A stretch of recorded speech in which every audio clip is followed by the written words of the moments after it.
को क्या होगा अगर मैं ये बोलूँ ये वीडियो 5 मिनट सिर्फ देखने के बाद तुम एनिमीज को हेडशॉट कुछ इस तरीके से मारोगे। देखो अगर तुम ये सिर्फ 3 ट्रिक को फॉलो करोगे तुम्हारा हेडशॉट तगड़ा हो जाएगा। और उसमें से एक ऐसी ट्रिक है जिसका वजह से तुम परफेक्ट एम लॉक कर पाओगे। और यकीन करो कोई भी एनिमीज तुम्हारे क्लोज रेंज नहीं टिक पाएगा। अगर तुम सभी लोग लो एंड डिवाइस में भी खेलते हो तो भी ये ट्रिक तुम्हारे ऊपर काम करने वाली है। तो देखो इंडिया का 1 ऑफ हाईएस्ट डिस्ट्रिक्ट वाला प्लेयर होने के नाते अब मैं तुम्हें एक ऐसी सीक्रेट चीज बताने जा रहा हूँ यूट्यूब पे भी तुम्हें नहीं बताई होगी। अगर तुम इस क्लिप में ध्यान से देखो तो यहाँ पे मेरे सामने 2 एनिमीज है और मैं अकेला हूँ। अब यहाँ पे एक ऐसी चीज रिवील होने वाली जो तुम्हें किसी ने भी नहीं बताया होगा। देखो परफेक्ट एम लॉक के लिए एक बहुत ही अच्छा सिनारियो रेडी करना होता है जो कि मैंने यहाँ पे रेडी कर लिया। देखो मेरे सामने जो एनिमीज है उस ऊपर मैं आसानी से एम लॉक कर देता हूँ और डिस्टेंस देखो कितना कम है। जब भी मैं आसानी से एम लॉक कर देता हूँ क्या डिस्टेंस मैटर करता है। तो यह है वह सीक्रेट ट्रिक जो तुम्हें समझना चाहिए। देखो तुम्हारा एम लॉक बहुत ज़्यादा परफेक्ट हो सकता है तुम डिस्टेंस को तवज्जो दो तो सब। अगर तुम ध्यान से देखो अगर तुम क्लोज रेंज में तुम किसी भी एनिमी से फाइट ले रहे हो तो इतनी डिस्टेंस पे तुम जंप ले सकते। यह तुम्हारे लिए फ़ायदेमंद रहेगा। और ज़्यादातर केस में यही देखा गया है कि जो एनिमी के सामने ज़्यादा जंप लेकर हेडशॉट मारता उसका हेडशॉट पहले लगता है और एनिमी भी हेडशॉट जल्द खाता है।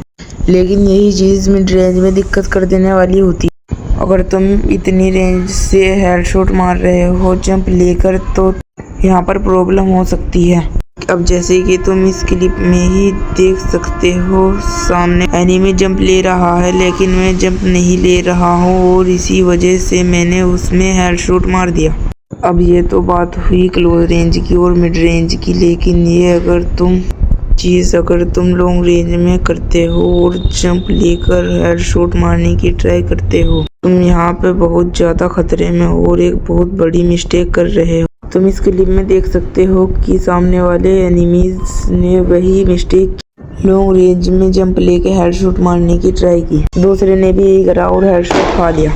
तो कहने का मतलब ये है कि अगर तुम परफेक्ट एम लॉक करना है तो सामने जंप लेने दो लॉन्ग में और हेडशॉट मार दोगे। Trick number 2 sensitivity. इसके बिना तुम हेडशॉट नहीं मार पाओगे चाहे तुम कितने भी बड़े प्लेयर हो। तुम्हारी सेंसिटिविटी खराब है ना सामने वाला बंदा खड़ा मार देगा और तुम कुछ नहीं कर पाओगे। अगर तुम्हारी सेंसिटिविटी अच्छी है तुम इस तरीके से हेडशॉट मारोगे। सबसे पहले तुम्हें ट्रेनिंग राउंड में आ जाना है। तुम्हें 200 सेंसिटिविटी पूरी फुल कर देनी है। देखो तुम अपनी सेंसिटिविटी बनाओगे कैसे।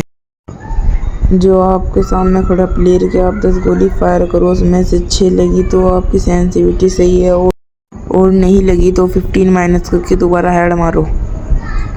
2 GB के फ़ोन से लेके मैंने 6 GB फ़ोन तक के सेंसिटिविटी बना रखी है। सेंसिटिविटी का उपयोग करें और हेडशॉट आपके बढ़िया लगेंगे।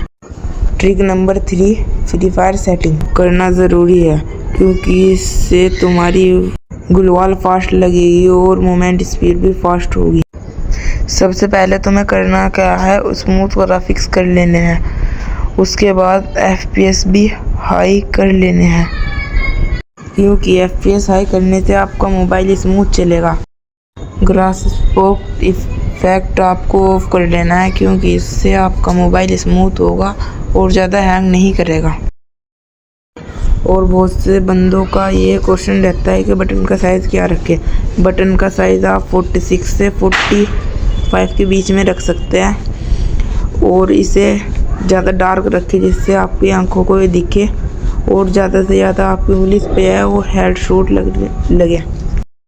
ऑटो परफॉर्मेंस मोड को आपको डिफ़ॉल्ट पे रखना है क्योंकि इससे आपका एम हेडशॉट पे ज़्यादा रहेगा।